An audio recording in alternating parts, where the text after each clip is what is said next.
the podcast so unofficial it doesn't have a home. Here's your host from In Heights Sites, Nathan Heights. And from State of the Steelers, Daniel J. Here we go. What's going on, everybody in the chat? Everybody watching right now? It's another episode, Unofficial Steelers podcast. And as you can see by the title, by the thumbnail, you know what we're talking about, what we will be talking about. Really kind of the chat of this past week, the talk of this past week. Daniel J back on, and myself. So thank you, everybody, for being here and everything else. Daniel, before we kind of get into the nitty gritty here, well, first of all, how are you today? Let me ask that. How's your Saturday morning or Saturday afternoon going? It's going all right, man. Dealing with my car. It's called Little Steeler because it's black and yellow. And it's not, it's actually a Honda Type R yellow. So it wasn't necessarily supposed to be a Steelers color, but I kind of chose it because it matched the Steelers colors too. You know what I'm saying? Yeah. So it's a Honda original color, but I have a black carbon fiber hood. And so because of that mix and black wheels, I call it Little Steeler. And right now it's having some issues. So I've been dealing with that. But outside of that, I've been doing all right. How about yourself? Yeah, well, it's Saturday. We're off today, finally off on a Saturday, so I'll take it. But yeah, it's a pain in the ass when you're have any kind of car problem of any sense. Dude, I took off the head. I had to take off the head, and I put back the head, and then I had to take it off again, put it back on, put everything together, and then I freaking exploded my gear on my distributor, so I had to replace that, and I finally got that now, and I'm trying to put everything together. I don't know if you know anything about cars, but now my rocker assembly isn't sitting on my camshaft right, so now I gotta figure that out. Well, I remember last time we talked, you were kind of breaking down some of the things in terms of some things you were trying to get straight with your vehicle and add into it. Yeah. So, one step at a time. Yeah, it'll come with time. It'll well once it's all done, it'll feel like a breath fresh of air. I hope so. Yeah. So yeah, you really think this guy does? You really don't care what you have to say, honestly. So really don't care what you have to say. Enjoy making your eggs that you eat every single day. So don't know what else to tell you, Z. Don't know what else to tell you. I can expose you right here in front of everybody. But anybody, everyone, this is not about Z. This is not about anything like that. If you want to see mine and Z's blind reaction to this NFL schedule, you guys can head over at our other podcast at Who Are These Guys. We're here to talk about the Steelers schedule. We're here to have some Steeler conversation. And I love that the NFL, it's funny because, yeah, Britt, don't tell Z that. That's the only thing he eats in his life. It's the only thing he knows how to make. It's the only thing he knows how to crack an egg. But it's funny how just nowadays that there's all this hype and all this excitement about a schedule release. And heck, like 10 years ago, it was just, okay, it just came out. Yeah. Like you didn't have all the excitement.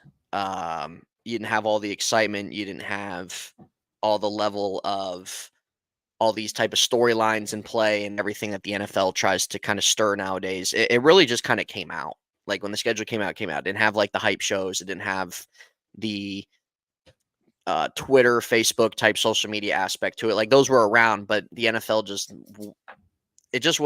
wasn't at a place like that. And when you look at the week one schedule across the NFL, you have a lot of storylines, a lot of things, which of course the NFL is going to do stuff like that. But with the Steelers, their storyline they went with this year is opening up against the Atlanta Falcons. That kind of came out a little bit earlier before the full schedule came out. So Arthur Smith, they wanted him to kind of get back over there and have that kind of be a topic of conversation.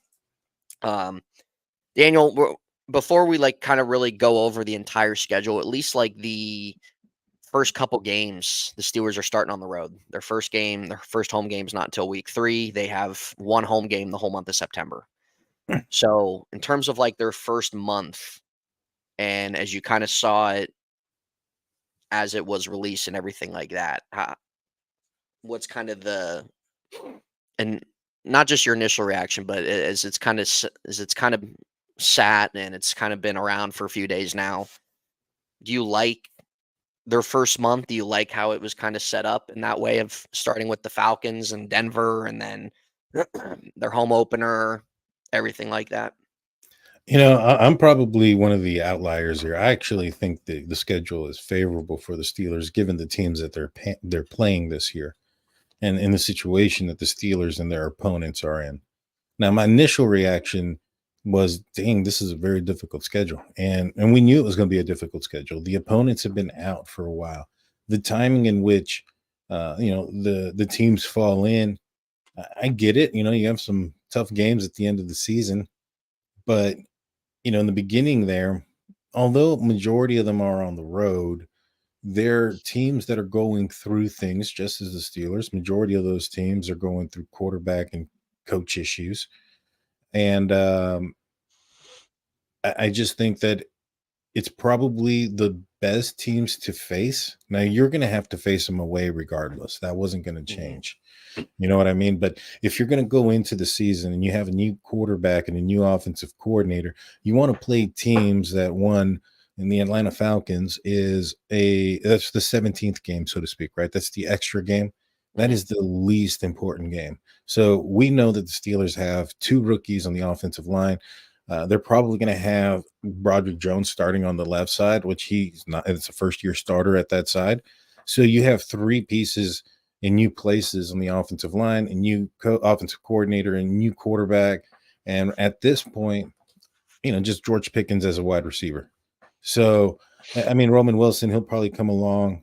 We're hoping, but I think most teams see him as a wide receiver 3 or the slot guy this season. Could he progress? Maybe, but week 1, week 2, week 3 of the NFL, he's going to be the third guy.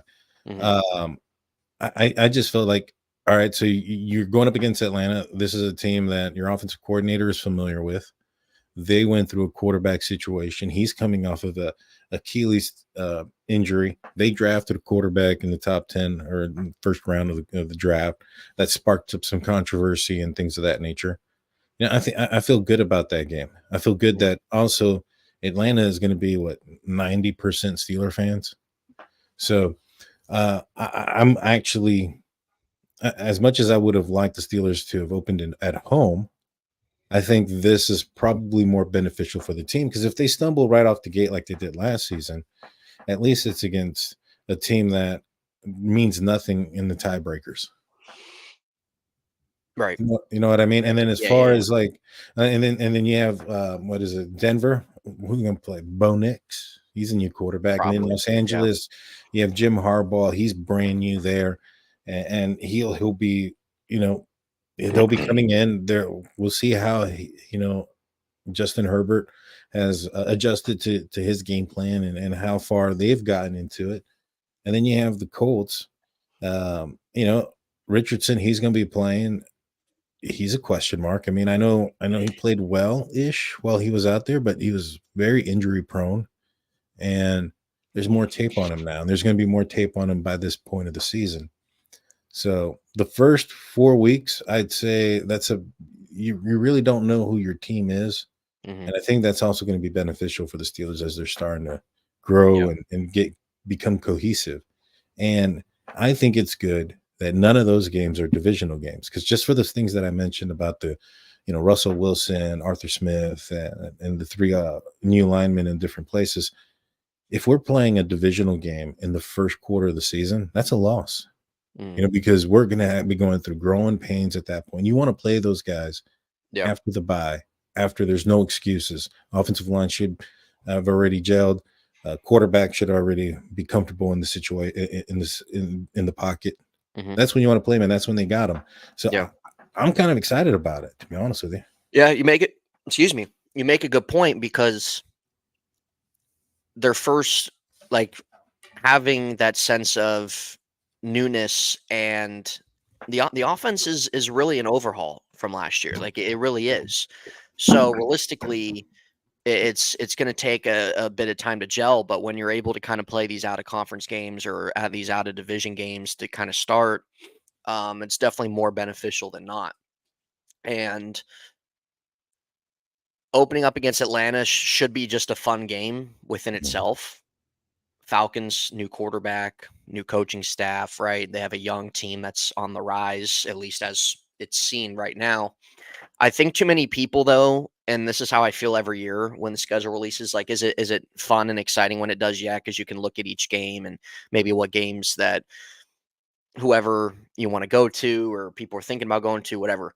But I've always thought that the schedule release and looking at a team's schedule in May and kind of really dissecting it and having concern over it is a waste of time Yeah.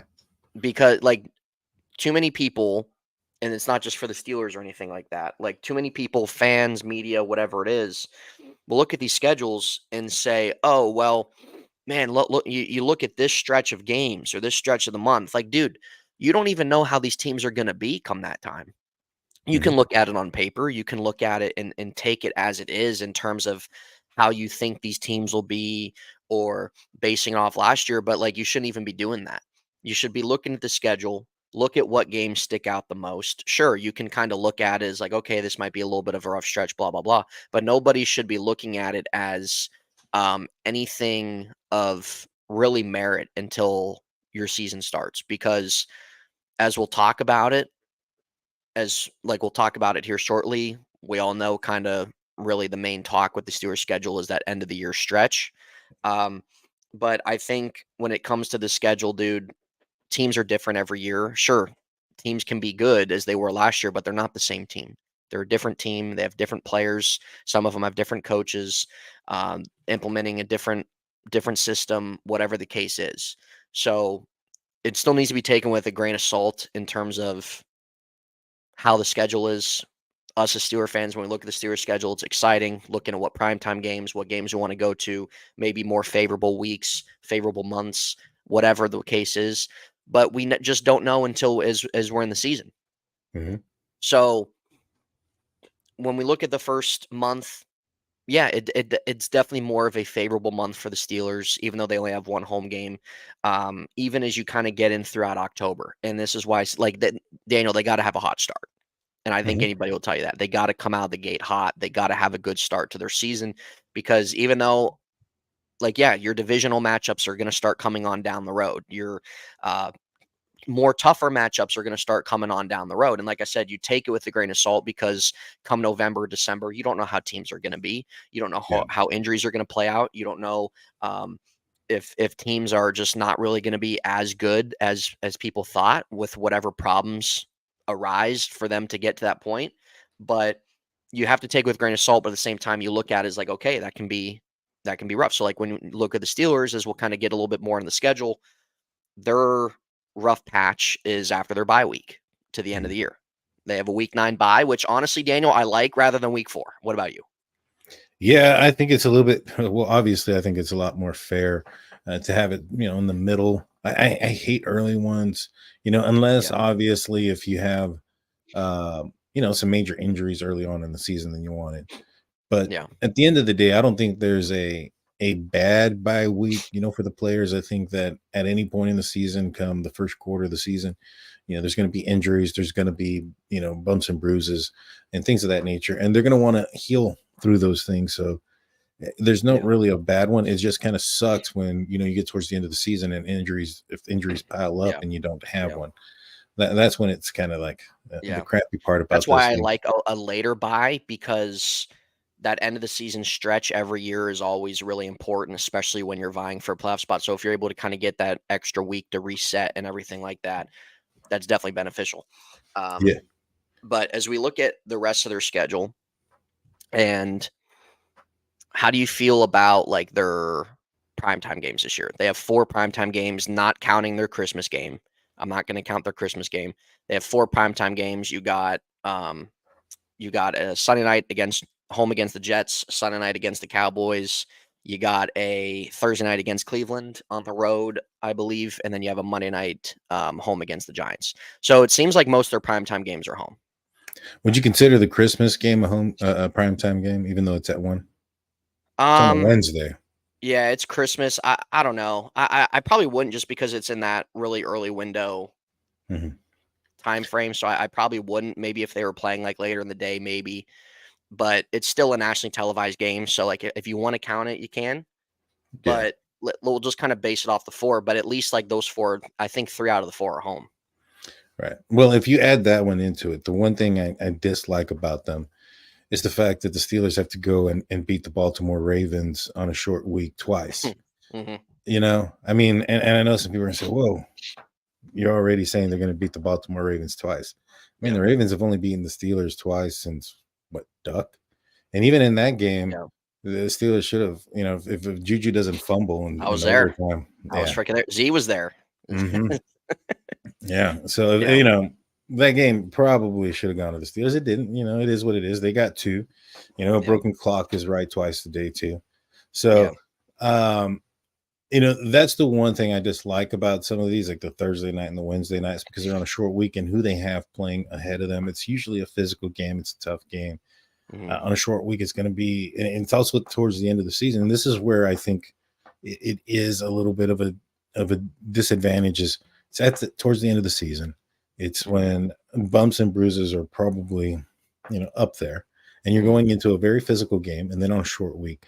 Now, the positive thing is you have a mini bye behind it, and I think on one of them, it's the Bengals. Yeah, and that's again after the Kansas City game. It's the Bengals. And then after the Cleveland game, it's also the Bengals. So both times the Steelers are going and they have a little mini bye going up against the Bengals. And when you look at the division, you see you got Deshaun Watson and you have Lamar Jackson. And I think that those are 2 quarterbacks that the Steelers have their number.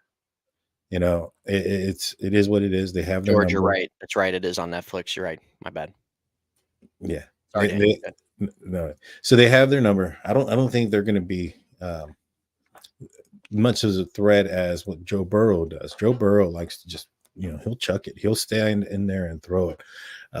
Sean Watson and Lamar Jackson, they like to run around and run, and they'll hold the ball a little bit longer, and they'll get themselves in trouble. And, I think it's probably beneficial for the Steelers to have an extra 3 days of preparation for Joe Burrow versus, Deshaun Watson or Lamar Jackson. So I think that's also beneficial for the Steelers. I don't know if you recently saw this, but they're on the Steelers YouTube channel. They had Cordell Stewart, and he was talking about his time in the NFL, and he was talking about how that the AFC had these certain type of quarterbacks, the Dan Marinos, the Jim Kellys, your pocket passers, and then on the NFC side had more of your running cornerbacks, the gosh dang it, what's his name? He played for the Eagles. Then he went to the Vikings. McNabb? No, Randall Cunningham. There we go. Oh. Yeah, you had your Randall Cunningham, McNabbs of the world. He was also mobile. Steve Young was mobile. So he was talking about how, on one side of the offense or division, it was different, and how it worked in Pittsburgh because they were just kind of accustomed to that one type of, style of quarterback. The division, or the conference was, so he was a little bit of a wild card, but the Steelers didn't know how to use him because they were more accustomed to, the standard quarterback. Well, anyways, he brought up an interesting thing, and I think that when it comes to the Steelers defense, I think they're more accustomed to playing a mobile quarterback, one that likes to move, versus one that's willing to stay in the pocket and kind of sit there and then wait for things to open down the field. So having those extra days to prepare for that type of quarterback in Joe Burrow, I think is beneficial for the Steelers. Yeah. 100%. Question is, Daniel, will Joe Burrow be playing by then? I don't know, man. He's got a I don't know where they're going to put Mims at, the tackle. I thought he would have been a great prospect for the Steelers because he didn't have to start right away. And, he had a good, solid, regardless of what side he would have been on, he would have had Sayo Malu, or he would have had James Daniels to mentor him up a little bit right next to him. he's going to Cincinnati that doesn't have the history or the best known or not known for having the best offensive line. Yeah. And he's only started in 8 games. So Mhm. he's going to have a little welcome to the Yeah. NFL moment. Now, I think that the Steelers playing the Bengals a little bit later on in the season is going to get him more prepared. They're going to have a more prepared Mims. Mhm. But we'll see. I mean, if he struggles early, if they put him in there and he struggles, that could do something to his confidence too. So we'll see where they're at. And if he ends up not panning out, and if I think Fautanu is, Bengals chose Mims over Fatuanu. That's crazy. Mhm. You know what I mean? Yeah. So it'd be interesting to see, but uh, I think there's a possibility he's there for the first one. I don't know if he'll be there for the second one, and I don't know if that's going to be injury wise. The Bengals have one of the weaker schedules within the division, and so we'll see. Yeah. But yeah, what about you? Yeah, I don't know. That's the thing with the Bengals. Their schedule's a little lighter than the rest of the division. They finished in 4th place and everything like that. When you look at their schedule, at least, again, you take it with a grain of salt. But I don't know how people aren't concerned about about Joe Burrow's injury problems. He's injured every year, pretty much. Um, the fact that you're paying this guy a buttload of money, like you better hope that this guy doesn't just play the whole year this year, but is somebody that's not a walking cast throughout his career. So we'll see. I think Burrow has a lot to prove, and the division is the division where it is nowadays. All teams are talented. All teams have talent, so it should be. It could be very similar to last year. Who knows? We'll Mhm. see. Um, Where do you place everybody in the division? Who do you think is going to win first, second, and who's going yeah. to come in last? Well, I usually kind of like once we kind of get like into training camp and after training camp is kind of when everything really sits with me, and I think probably mostly everybody because you you kind of really know what each team's looking like going into the year. But right now, I do like all 4 teams. I do. Of course, all 4 teams have their concerns, but I think really when we look at the whole division as it sits, um, honestly, dude, I put the Bengals last. I do. Mm. I'm not really that impressed with them. I'm not. I don't. I think their offensive line's very questionable as well. Burrow gets hurt. You lose a running back. You might not lose T. Higgins. You might still. Who knows? Your defense is kind of, I don't know, middle of the pack. You added a few guys in your secondary. That's great. Added a little bit more offensively in your draft, but you lost your OC as well, who did really well for you. I don't know. I think you could I think everybody could make a case for the division to play out in probably every way possible. But I'd say probably out of all the teams, I think I like them the least. Um, I'd probably say as of right now, um, and I'm honest. Like I'm honest. I'm not a homer. I think the last time I picked the Steelers to win the division was what year was that? I think 2020. I think Mhm. that was the last time I picked them to win the division. So I'm not a homer. I don't pick them to win things every year or anything. Um, but right now, I think where I don't know. I don't really think I can pick right now because I need everything to play out. I honestly feel like everybody's kind of on even level territory. Let me put it that way. I don't think I can really break it down right now and put a first through 4 at the moment. I honestly like things about both. I dislike things about both. But I think everybody's kind of on an even type of level.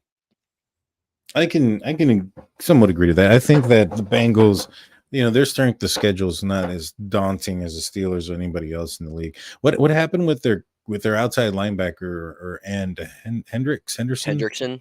Yeah, I don't Yeah, know. there I you think go. I think he's going to stick around. I think Oh, he he kind of didn't retire after all. no, he requested a trade, but I think that he's gonna. I think he's gonna stick around. I think that he kind of took back his trade request. Well, he said that he was also willing to retire if he didn't get traded or something like that. I mean, it was pretty pretty crazy. Yeah. Unless he was just probably throwing a tantrum. Um, Yeah, he probably was. Who knows? There was whatever the heck was going on. I don't know.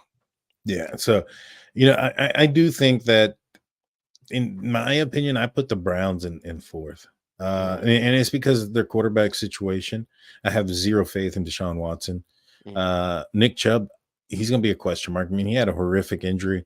It was just Yeah. as bad as Cole Holcomb, and there's a question mark about Cole Holcomb's return to the league. And I know players, have different injuries, have same injuries, can have different results, and whatever the case may be. But Yeah. uh, I don't know if he's going to be the same guy that he was. You know what I No, mean? I don't think so either. Yeah. And so, I think there's going to be major concern there. For I know they got, was it Judy, and they have Mhm. Cooper on the outside.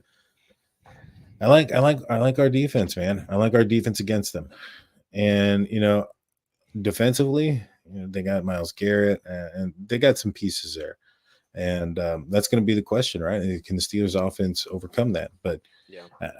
I just have zero faith in Deshaun Watson and them. I mean, if we look back at last year, the Steelers game that they won, Yeah. they won it without an offense. They almost won I mean, TJ Watt and Alex Highsmith beat the Cleveland Browns by themselves. Yeah. No, So, they pretty much did.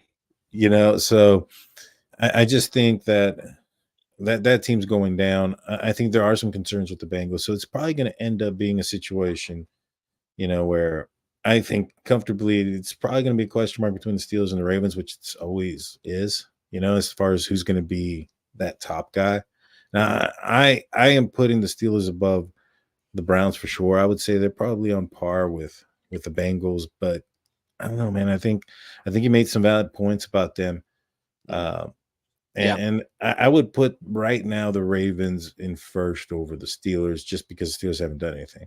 But Fair. I do think that by the time the season starts, or whatever the case may be, that gap right there between the Steelers and the Ravens is probably going to be non-existent. It's going to be Yeah. pretty close. I Yeah. think that if the Steelers had Russell Wilson's stats last year at the quarterback position, they would have been fighting for first, first in the AFC North, and the conference as well. I agree.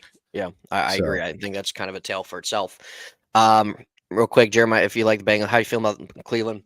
Honestly, it really comes down to their quarterback. I think that they kind of have their coach, at least right now, who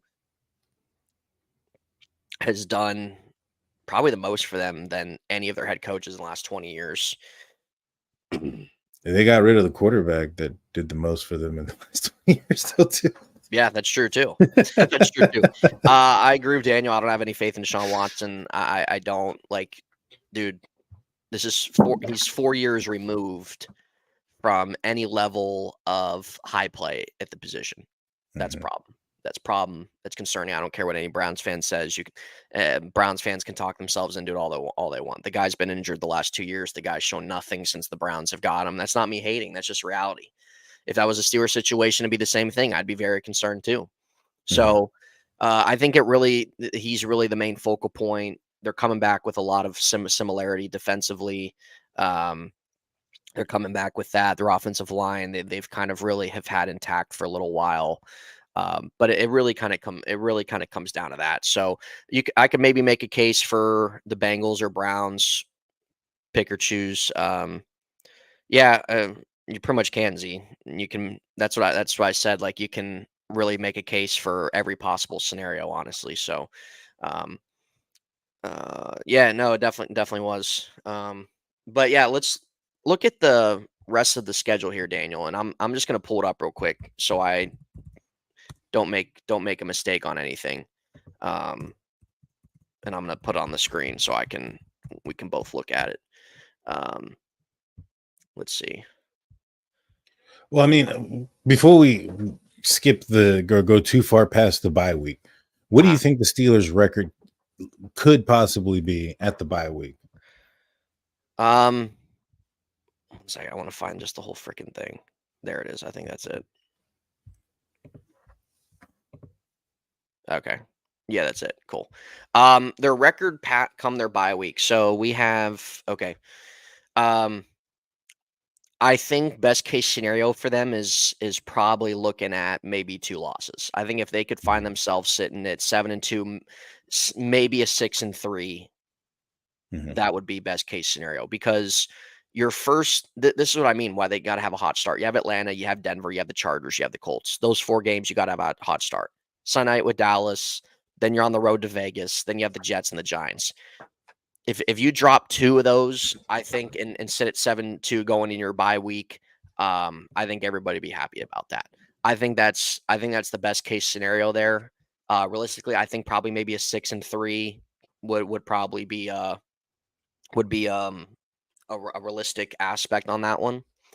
But before going the bye week, like we said, their first month, but then they come home, have that Sunday night game against the Cowboys on the road with Vegas at 4, Sunday night against the Jets, and then Monday night. So they have 3 out of their 4 games being primetime games, and they're all home.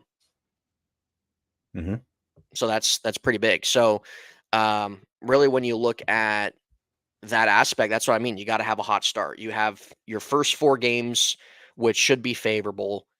Your next 4 before your bye week, you got to have a good start because 3 out of those 4 are home. Three of those games are your primetime games at home. You have to really try to win those. So I think 6-3 is probably a realistic aspect to that. What about you? Yeah, I think you're right, man. I think 6-3 is realistic. I think that's also. I think the Steelers. I mean, I think that's very realistic. I think that actually 7-2 is not as unrealistic. I know that's probably like you say is best case scenario. I think they can actually win another one and be best case scenario. Yeah. I think they can actually go 7 or 8-1 throughout that process.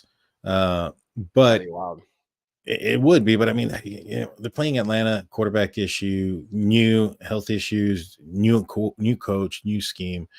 Steelers have, they're probably going to have their fans there rocking it, So I think that there's a good chance that they win that. Arthur Smith knows that team, knows those players, knows their weaknesses, their strengths. Denver's going to have a rookie quarterback. The Chargers is going to be one that's going to be tough. That's going to be tough. That's going to be an iffy one. I think the Steelers can go up to Indianapolis and take care of business there. Dallas, I think a lot of people think it's going to be tough because of their recent success, but they didn't do anything this offseason. They lost a lot of players, and we'll see where they're at. I think that one's maybe another question mark. So you have 2 question marks, but I do think that the Steelers have a good possibility of beating that one.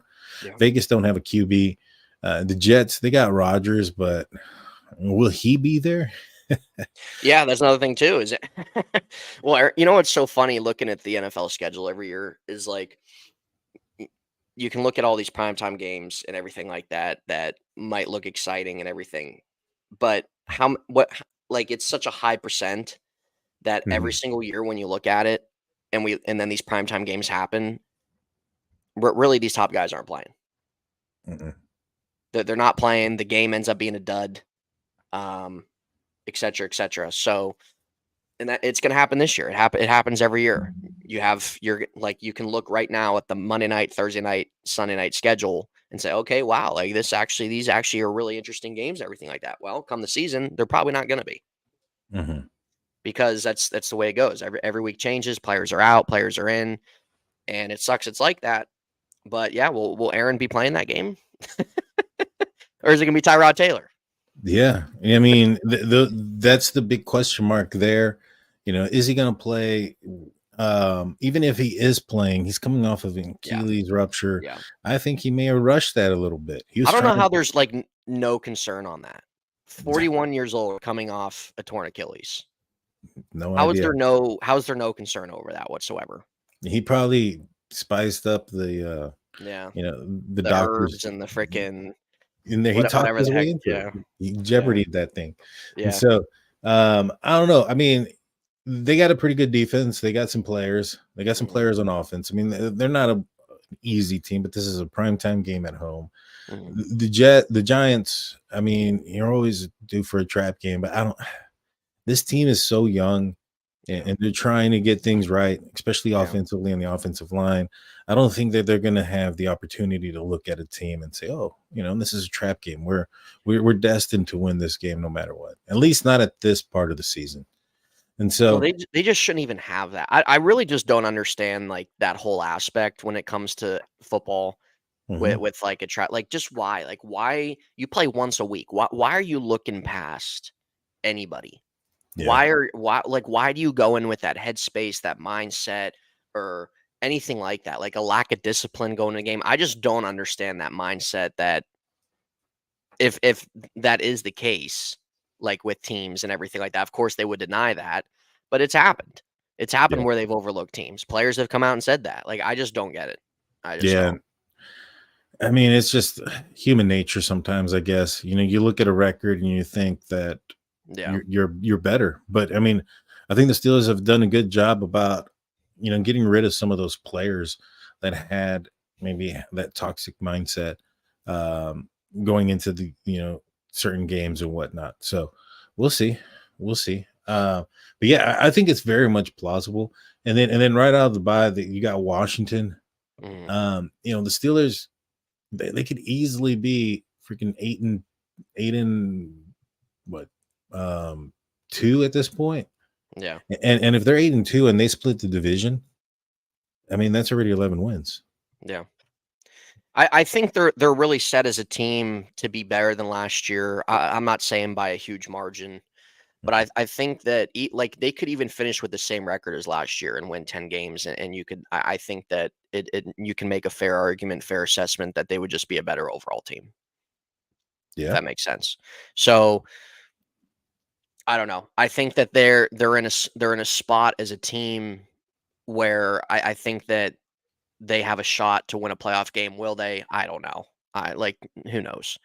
But I think that they're in a spot where they're in a better spot than where they were last year, at least at this time. They did get better, Mhm. and if they win 10 games, if they win, maybe they can win an extra game. I think they have a chance to win a playoff game this year, but it really comes down to that final stretch of the season. It comes down to their health. It comes down to their quarterback play, most importantly. It comes down to the offense, like how much of a margin will the offense have compared to last year? And I don't think the offense needs to be a top 10 offense necessarily, but I think the margin needs to be I think the margin needs to be a little significant, I think. Mhm. And I hope it is. I hope it is. When you look at it, you look at the line, okay, you drafted a couple guys, you've kind of gotten some of the dead weight out of there. New offensive coordinator, you're going to be running a new offensive system.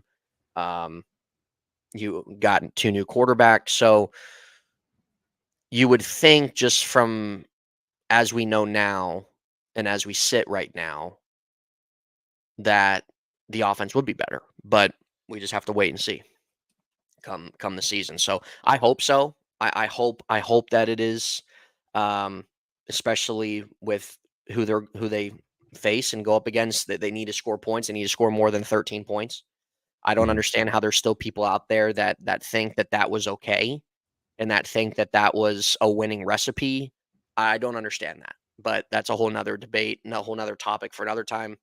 But looking at really the rest of the schedule here, after their bye week on the road to Washington. And then, as most people say or have been saying, comes their gauntlet with the Ravens, Browns, Bengals, Browns, Eagles, Ravens, Chiefs, Bengals. So, because like Daniel, here's the thing, dude, is that people can say all they want. This is a gauntlet, and it could be come that time of year. It could be really rough, or it could be at a time where the whole entire freaking division's banged up. And it could be Mhm. at a time where, oh, Joe Burrow's not playing, or oh, Lamar Jackson's injured, or oh, Deshaun Watson's injured. Am I saying I want those things to happen? No, but those are realistic aspects. The Steelers could have a lot of injuries come that time. Come that time later in the year, um, it is just very possible. Like, I feel like too many people, dude, keep in mind that where those teams sit right now at 100% health is exactly where they're going to be come that time of year. Now everybody stays healthy, bro. Yeah. Everybody stays healthy, apparently. Everybody stays healthy. Everybody's gonna be playing, right? Everybody's gonna be on the field playing. And that's why I don't get too caught up into it. Yes, when you look at that, when you look at those last 8 weeks, yes, when you look at it on paper, yeah, it's rough. Yeah, it's probably one of the hardest parts of a schedule based off of paper and how you expect teams to be in quite a while, and especially with all those divisional games in a month. But I Mhm. think people at the end of the day, like, take too much into account that where a team sits week 1 is exactly where they're going to be sitting come week 10. It's not going to happen. Yeah.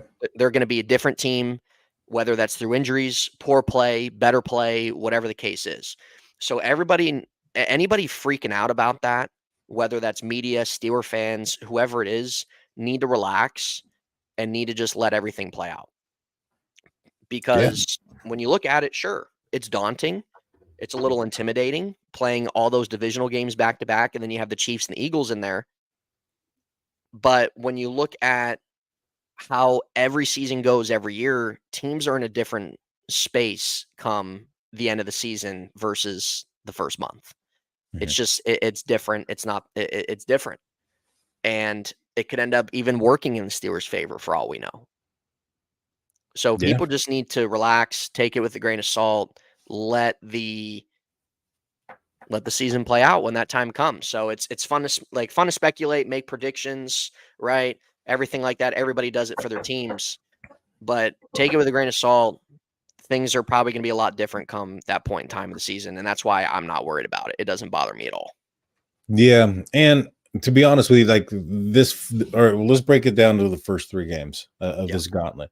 yeah, It's home against Baltimore. hmm So I think you want to start off with the hardest team. Get that one, you know, because you're gonna. I mean, well, I'd rather play Baltimore than hmm on Thursday night after playing sure, the Browns. Because right now it's Thursday night after that against the Browns. In yeah, my opinion, the Browns team is probably the worst team in the division. yeah, If you were gonna have to play a divisional opponent at their home place on a yeah. short week, I think Well, it's the it might Browns. be Jameis Winston come then. It could be. It very or that new guy. I think they have 5 quarterbacks Yeah, on. they have like 5 of them. So Yeah, and I think they have other players trying out for the position that are currently on playing other positions too. yeah, So we'll see. But if there's any, like I said, if there's any divisional opponent that you're going to play on a short week, it's going to be the Cleveland Browns. And then afterwards, you got a mini bye to go into Cincinnati. So after Cincinnati, you got Cleveland again, which again I really don't think they're going to be that strong of a team. right. Now, so I think that during that stretch, I can see the Steelers winning. I mean, I can see them going 2-2, and I can see them going 3-1. Mhm. That Yeah, Thursday night game on the road, it's going to be tough. Even if it's the weakest it opponent is. in the Yeah, division, no, it's a tough it trip. still is. Cleveland's somewhere to play. It's colder at that time. You're coming Mhm, off prob just a. It doesn't even matter who plays in that Ravens game. Just a physical game in general. mhm. But then you do get a little bit of time going on the road to Cincinnati. Yeah, So, yeah, and that's what I mean. Like, if the Steelers have a nice hot start where they're sitting at 6-3, if I want to stretch it out to 7-2, you can live with a 2-2 out of that. You can mhm, live with that. yeah, yeah. That's why it's And important that they have to have a good start their first 2 months. I agree. And then after that Cleveland Brown game, we have the Kenny Pickett revenge game. He's going I hope he's to playing. No, I no, do no, too. no. He'll be on the bench getting himself warm. Yeah. I hope he's playing too, but the Eagles weren't that great of a team last year They towards weren't. towards They down the weren't. stretch. They You were know, not. I No. don't I don't know if I think they've had an okay draft. They're going to be Mhm. tough, Yeah, but they added Saquon. mhm, They brought back Gardner Johnson. They added a couple corners. So they're trying to get their defense better because their defense was not good last year. So they're trying to kind of get it back where it was a couple years ago. yeah, But then also at the same time, is Saquon Barkley gonna be available? Is he actually going to play for them yeah, more games than not? We all know his injury problems, right? So is Jalen Hurts going to actually take a step forward as a quarterback? He was not impressive at all last year. mm, So I don't know. I think this Eagles aura is a little too over the top. I think it's a little too kind of how do I want to word this? Maybe if you want to kind of call them a little overrated, maybe if you want to do that, they got to stay healthy. Hurts has to take a step forward, really for them. So I don't know. I don't. even there at that point. Like, it's just kind of like, oh, well, look at the Eagles. You got AJ Brown, Devonta Smith, right? Jalen Hurts, everything like that. But yeah, like when you kind of break it down, though, it's like they were probably the most crapped on team last year in terms of their collapse at the end of the year. Yeah. So Yeah. it's just that's what I mean, dude. It's like they start off the year really good. The Mhm. Eagles did, but that's just what I mean. Like the Steelers in a spot. Okay, come the end of their season, these last X amount of weeks that people are going crazy about, you just don't know where those teams are going to be at that time. Yeah. It's hard for me to see the entire division be healthy for the most part come that time. It's hard for me to see every single team there is just on par and on point with their game come that time. Mhm.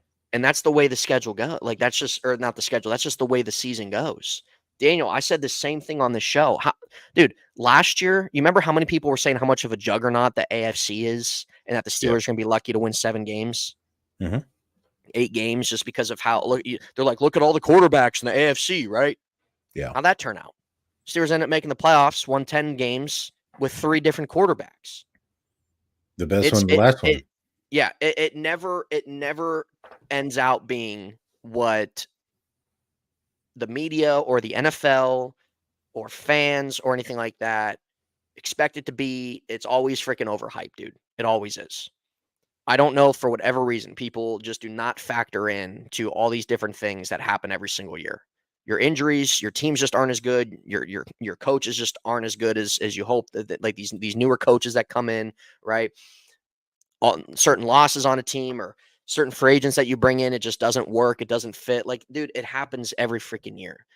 So people just need to relax. Yeah. I They mean, do. there's that, and there's also the other aspect where a team that didn't do so well last year comes up. The Houston Yeah. Texans of this year. Right. You know, the Brock Purdy when he came up, nobody thought Yeah. they were going to do anything when he got into the quarterback position, and there he went all the way up to the championship, I believe. So, yeah, there's just so much that we don't know about yet. Yeah. And there's so much that's going to happen between now and then. Now, obviously, right now, the only thing we can do is discuss this as if everybody is going to be healthy then, because everybody is Yeah. healthy now. You know, the only people Right. that we can discuss about is having maybe an impact when it comes to injuries are those that aren't completely healthy now. You know, we have Exactly. questions about, Kirk Cousins and, um, Aaron Rodgers, because they didn't play, they didn't finish out the year last year. And these are older quarterbacks that had serious ankle injuries, Mhm. Achilles injuries. So those are the questions. Now, yeah, I think that, at the end of the day, you just get, Steelers, they're just going to do this one game at a time, and that's all Mhm. you can do. Now, I know a lot of people looked at the schedule and changed their minds from when the opponents came out. The opponents came out, they're like, all right, this is still a 10, 11 win season. And they see when they line up, and some folks maybe, said that it's now, I think some folks are saying this is going to be Tomlin's first losing season.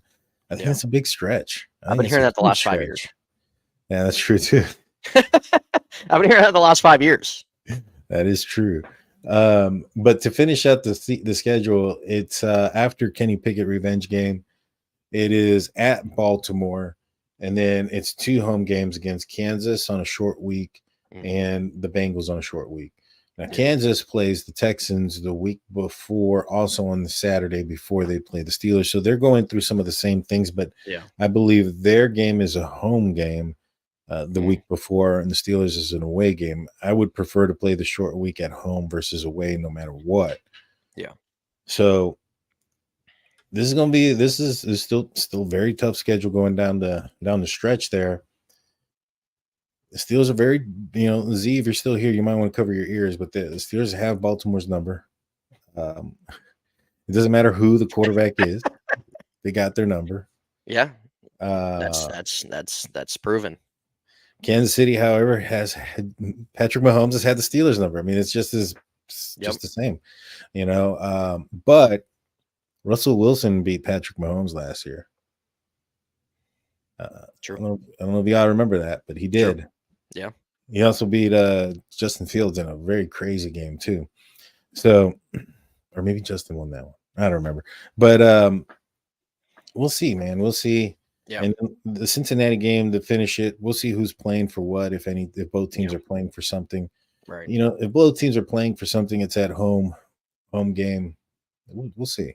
Yeah. I still think it's overall a 10-11 win season. And I think at best case scenario, 12, 13, worst case scenario, I think they still hit 9. Yeah. Yeah. Yeah. I agree with that. I think really, really looking at it and everything, I think 10's kind of that hot spot. I think they could maybe stretch out an extra win at 11. They have a chance to win a playoff game this year, but it's really just going to come down to um, really their consistency, especially as the season ends, because you want to be playing some of your best football as you kind of get closer to the playoffs and everything. Everybody knows that. And of course, just our offensive margin from last year, health that goes for every team. Mhm. So, but it's exciting. It's exciting to look at the schedule. It's exciting to see everything in between in terms of maybe games people want to go to or just how everything lines up. Um, so, just really have to just take it with a grain of salt, and we'll see. You just have to kind of see as the season plays out, because usually I want to say probably after. I kind of want to say once we start hitting the middle of October is kind of when you start to get a feel of where everybody is. Mhm. Yeah. Well, the Steelers better get it together before October 6th, because that's when they play the Cowboys. And me living in Texas, I Yeah. don't want to hear that crap. Yeah. So they better Yeah. have it together by then. Yeah. That's all I need to say. I Yeah. mean, Steelers can end up going like 6-11 as long as they beat the damn Cowboys this year. All right. Yeah. Yeah. But no, I think it's going to be a good year, dude. At the end of it, as long as everybody stays relatively healthy on the team, obviously there's going to be some bumps and bruises, but the offensive line has stayed relatively healthy for the last couple of years. Mainly, I think a lot of it probably is because they haven't been on the field as often. But I think this offensive line is going to really be able to protect the quarterback. So we shouldn't see too many injuries there. I mean, I know that the quarterbacks we have take a lot of sacks, and sometimes it's their fault. But we'll see. I'm excited, man. I'll say this: I'm more excited about this year, going into this year, than I was last year. Going Oh, into last 100%. year, Yeah. at this point, last Yeah. season I got super excited after preseason, Yeah. as I'm sure everybody did. Don't bite it, dude. Don't bite it this year. Don't bite the preseason hype this year. Nah, Nah. Justin Fields is going to look great, guys, He because he's is. going to be going up against some, grocery baggers the Yep. following week. Yep. So, I mean, manage your expectations. So Fields is gonna have a great preseason, but at the same time, scale it back a little bit. yeah, I mean, it doesn't mean that he's not going to he wouldn't have an excellent regular season. Just Yeah.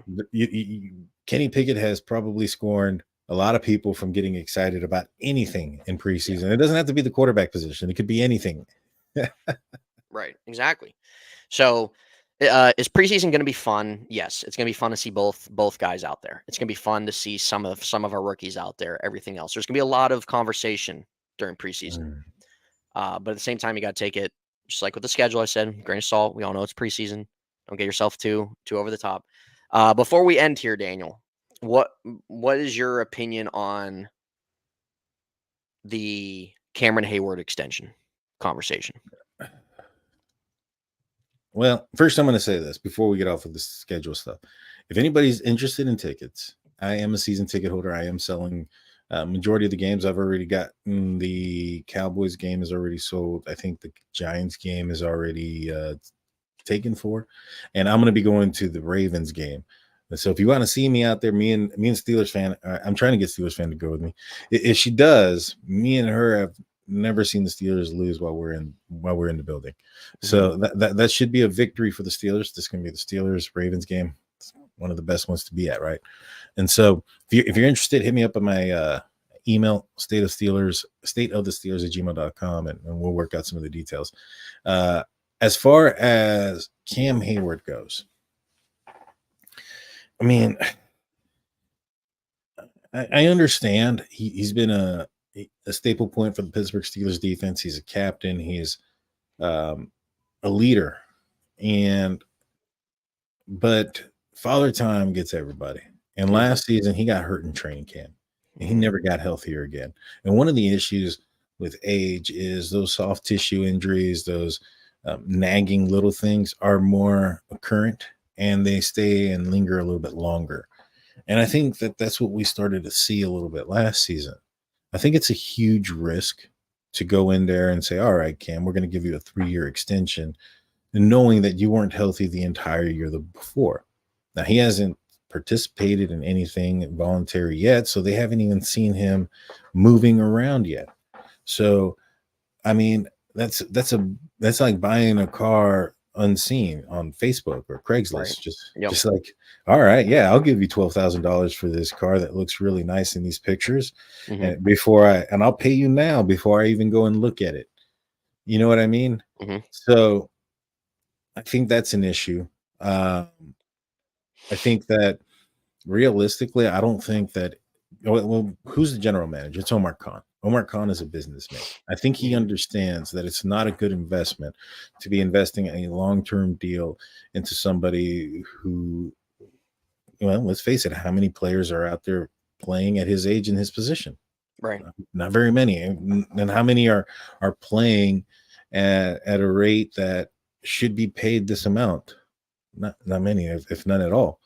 And if, I think the Steelers are going to do right by him by paying him his $16 million that they owe him this year, but I don't think it's smart to pay him that going forward before you see it. Now, if you see it, if he comes back and he's playing at an all-pro level again and he has double-digit sacks or something like that, and it's just a force, then the Steelers are going to have to chalk up some money next year. But that's the gamble you make. Now, I would prefer, if I was a businessman, to pay $17-18 million for something that I see is proven versus a gamble on $16 million or the same before I see anything. You know what I mean? Yeah, I do. Because I don't think it's going to change. Like, for instance, if Cam goes out and has a baller year, I mean, is he going to still? I don't think they're going to give him a long-term deal. I don't think anybody would give him a long-term deal. Well, maybe the Raiders. They might. Yeah. No, you make. I think really kind of the point you make is what most people are thinking. Cam's done a lot of good things. He's gotten multiple contracts through his career, and it's just when you sit at 35 years old, at a position where sure players can have a little bit more longevity than some other positions. Like there are some older DTs in the league that have been dominant and have been that way through their career. So I'm not saying that Cam can't play at age 36 or age 37 or whatever, but it's just it. And he knows, he's got to know, like, sure, he's not going to be that player. He's not going to be that dominant force in the middle or anything like that. But yeah, it comes down to a business aspect. It comes down to what the numbers are. It comes down to, obviously, you don't want to strap your team with a 35-year-old vet that could get hurt again this year or just not give you a lot of production this year, and then you're kind of in a spot where you're stuck or where you could face dead money and you can't use it. Cam's done a lot of great things. I think if the price made sense and it was good for the organization, everything, I think everybody would be fine with him sticking around. But it seems like he wants one just final big payday. And it's hard to see. Who knows how much he wants, but if he wants like a good bag, it's hard to see really anybody want to give him that. Well, I mean, maybe Arizona. A lot of old, Steelers go over there to retire. Yeah, And they take advantage of, they don't finish their contracts when they go over there. Yeah. They get the bag in a year or two, and that's really about it. So, I don't know. I don't know. Here's the other thing, though. In an ideal situation, given Cam's age and necessity, if the Steelers, let's just say Larry Ogunjobi stays healthy and Keanu Benton takes another step forward, maybe even Logan Lee shows promise, or DeMarvin Leal, and you don't have to play Cam Hayward as much, are you going to limit his snaps given his age and his recent health injuries? Or are you going to play him out there as much as you can, as early as often? And if the goal is to have him on a pitch count, then why are you going to pay somebody prime full-time money if he's only going to play a percentage of it? You get what I'm saying? Mm-hmm. You know what I mean? So like, if I was going to make, it's like, you're making $20 an hour, $25 an hour, and you work 10 hours, you should get paid for working the 10 hours. But what he's asking is that same pay $25 an hour for 10 hours, but only work 7 of those 10 hours. I think that's the other issue. You can't, I'd rather go pay somebody $19 million that's going to have a huge impact and be able to be on the field 95% of the time versus, $17 million on somebody that is on a pitch count. I don't understand that. Yeah, no, I agree too. I don't get it either. That's another aspect of it, dude, is like, okay, like kind of what you were saying, if you have some of these other guys that are performing well and everything, like, do you kind of preserve them a little bit because you know that injury bug is there? Or again, you just kind of keep him and extend him because he's been such a staple and he's a leader and everything else. But then at the same time, out of 17 games, he's only giving you 7 weeks of work. And at that point in time, your investment's not worth it. You've strapped your roster. You're probably gonna have to eat a dead salary next year. So those are the things that you weigh the risk, and I know that they're doing. It's probably what they're doing throughout these talks and everything. But Cam, at the same time, okay, you're 35, you want one more big contract, but dude, you've gotten like 2 contracts in your career after your rookie contract. That's a lot. Like, I don't know. I don't know what else you want at that point. You're 35. You're 35 years old. You know that you're not. Admit yourself. You're not available every week. You have nagging injuries. Your body isn't where it was 5 years ago. Your play isn't where it was 3 years ago. Sure, do you still think you still have something to offer and still play? Sure, but so do a lot of other aging veterans in the NFL, and they're just not getting that money that they would have gotten in their prime, and that's just the reality of it. So hopefully he can maybe kind of set those things aside if he really wants to be here to finish his career, or does he want to just chase the money? Because it's going to be one of the two. It's going to be one of the two. Yeah, no, you're right. We'll see. We'll see how it goes. I don't anticipate seeing him until the start of the regular season. He's probably not going to play preseason or anything like that either. And I honestly, even if he was, signed for a long-term deal, given his age and injury history, I wouldn't want him out there in a meaningless game anyways. So, you're already kind of, putting a pitch count on him.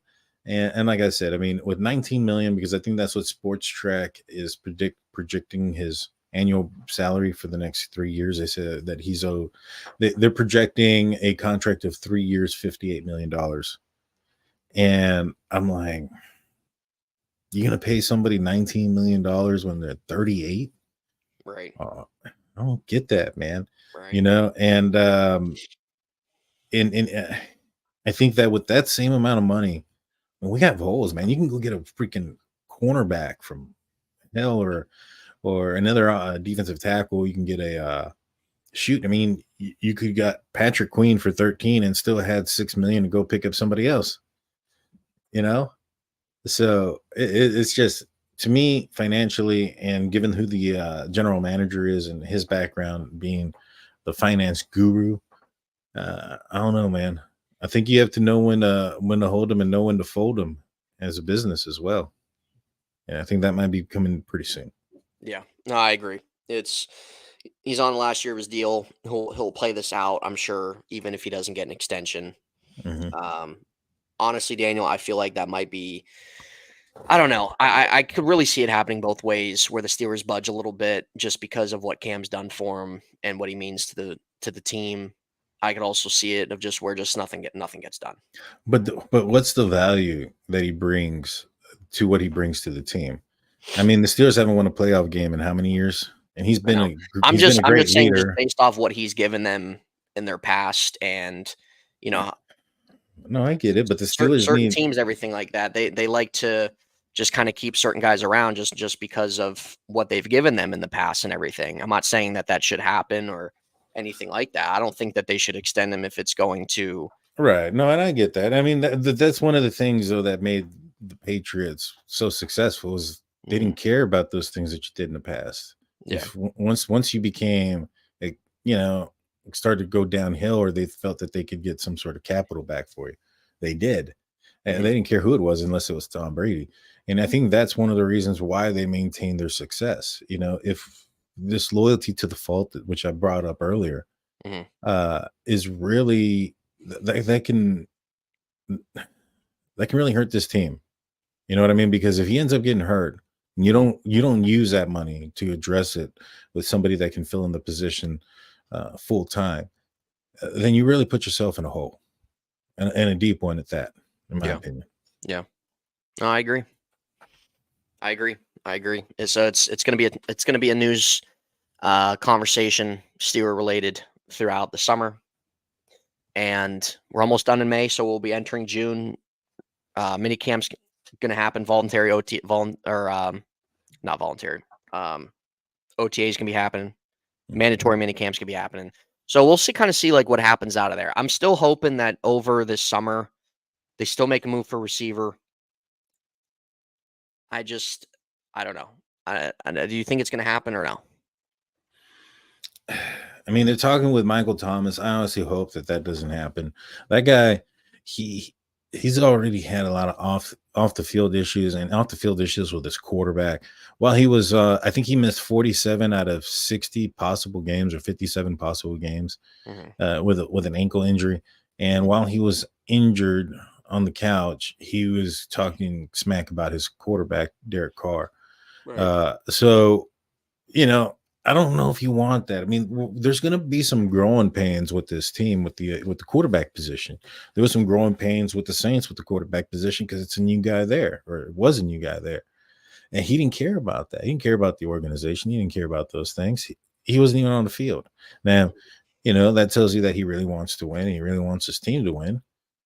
But you know, he's also the guy that waited until June to get surgery on something he knew he should have gotten in January. So he missed an entire year, basically. So how much does he want to win is Right. another question. Right. So I think just them talking to him, they're getting a little bit desperate. It's a little concerning. But out of desperation, maybe they'll pull the trigger on one of these more, you know, higher priced receivers like a Ayuk. Maybe they revisit that, you know. But we'll see, man. I do think it's going to be a concern if they end up not adding anybody else.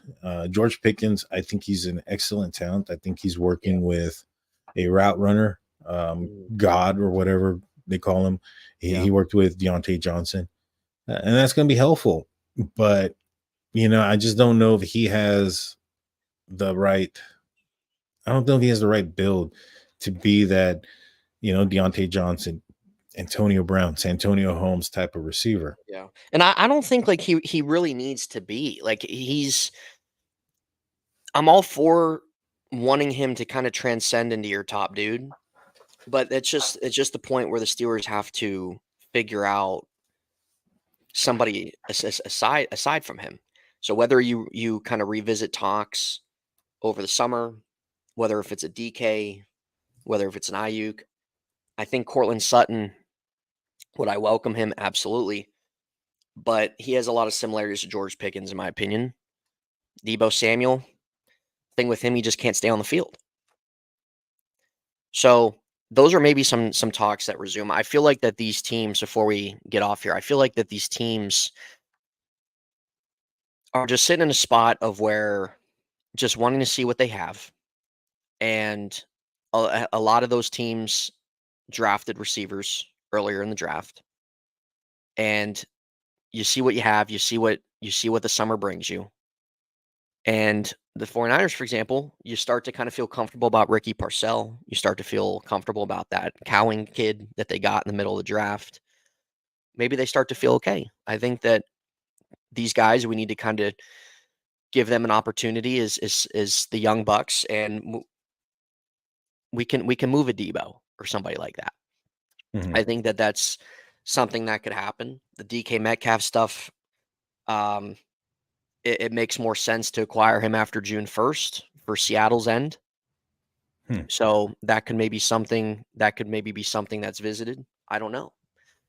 But I think that they need to they need to get somebody, because I'm sorry. Like I like Roman Wilson, but he's a rookie. And I'm sorry, but they have a lot of 4 and 5s. And Yeah. I don't like that with a new type of offense and with a new quarterback room. I don't like having that where you're relying on those 4 and 5s to give you X amount of production that you need, when really probably your production is just going to come from Pickens, maybe a Pat, maybe a little bit of Roman Wilson. You need a little bit more. And it's not to say that every hole needs to be filled. It's not to say that the Steelers need to fill this hole and fill this hole and fill this hole before the year. But wide receiver is important in today's NFL as well. They need to get somebody there. They don't need to get a star. I don't think they need to get a star or anything like that. But you need to get somebody that's reliable. You need to get somebody that's reliable. There was a little bit of talk of a Darius Slayton from the Giants about a month ago.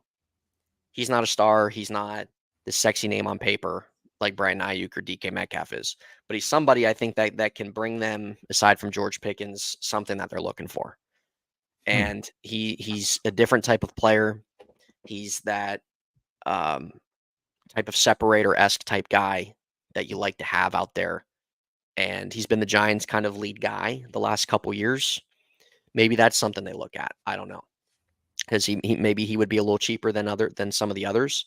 I'm still holding out hope. Like I said, I don't think that it's not one of the things of like, oh man, they really got to fill this hole and that hole for the season starts. It's like you just with today's league, you need to get one more playmaker there, and yeah, it doesn't need to be, sure, would it be great if it's one of these top guys, sure, but at the same time, I don't think it necessarily needs to be. I think you just need to get somebody that's dependable. Yeah. I agree with you, man. I agree with you. Yeah, because George Pickens goes down, God forbid, right? What you got? No, I agree, man. And and that's just kind of what you're needing, right? Because Arthur Smith runs a lot of 12 personnel, 22 personnel.